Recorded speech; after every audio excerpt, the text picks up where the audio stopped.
Online gaming apps thrill तर देत होत्यात, सोबतच एका रात्रीत श्रीमंत होण्याचं स्वप्नही दाखवत होतात. पण आपल्या माहितीतील किती लोक हे करोडपती झालेले आपल्याला माहित आहे? आठवतंय कोणी? नाही ना?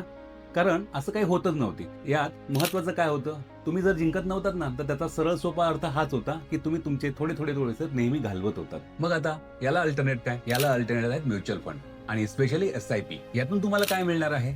तर wealth creation, peace of mind, zero addictions, goal based investing आणि लॉंग टर्म रिवॉर्ड्स. येस, ही प्रोसेस थोडी बोरिंग आहे. यात थ्रिल नाहीये, पण नक्की जिंकणार याची खात्री आहे. कारण की आपण लॉंग टर्म इन्व्हेस्टमेंट्स करतोय. आणि हो, हा कुठला एक ट्रेंड नाहीये. तर गेल्या महिन्याचा डाटा सांगतोय की जवळपास 30,000 करोडच्या SIP लॉग इन झालेल्या आहेत आणि बरेचसे इन्व्हेस्टर सक्सेसफुली त्यात करतायत आणि पैसेही कमवतायत. आपल्याला काय करायचंय? गेमिंग ॲप्सवर पैसे घालवायचे की आपली वेल्थ क्रिएशन करायची आहे? अधिक जाणून घ्यायचंय? मला नक्की सांगतो. ठीक आहे.